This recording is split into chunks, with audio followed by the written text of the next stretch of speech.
ভগৱানে যি কৰে ভালৰ বাবে কৰে। নমস্কাৰ, মই ৰত্ন আজি লৈ আহিছোঁ আন এটি সাধু। আজি সাধু আকবৰ আৰু বীৰবলৰ। এবাৰ আকবৰ আৰু বীৰবল চিকাৰৰ বাবে সাজু হ'ল।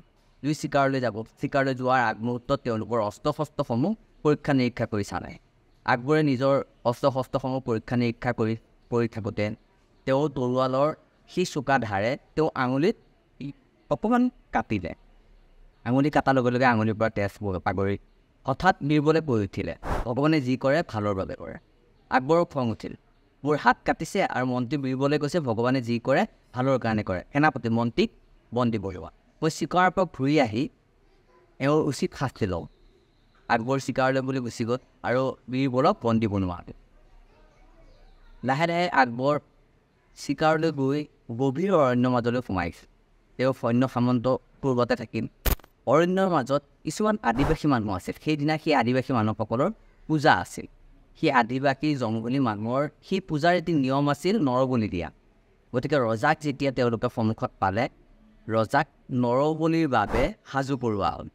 ৰজাৰ দেহত সেই পূজাৰ সামগ্ৰীৰে ঘিউ মৌৰে প্ৰলেপ দিয়া হ'ল। নৰবলিৰ বাবে সাজু কৰা হ'ল। তেওঁলোকৰ আৰাধ্য দেৱতাৰ ওচৰলৈ লৈ যোৱা হ'ল।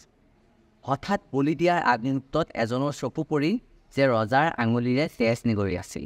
আৰু তেওঁলোকৰ এটা নিয়ম আছিল, যাৰ অংগসূত হয় তেওঁলোকক বলি দিব নাপায়।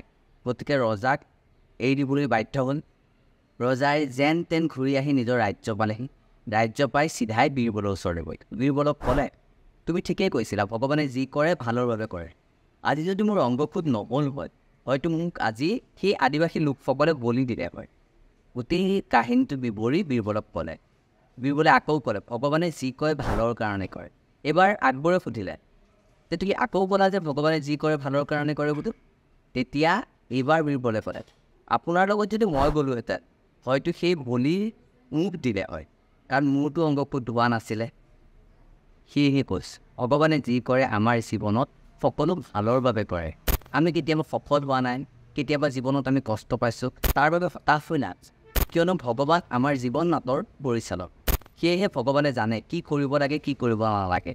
গতিকে ভগৱানে যি কৰে ভালৰ বাবে। ধন্যবাদ।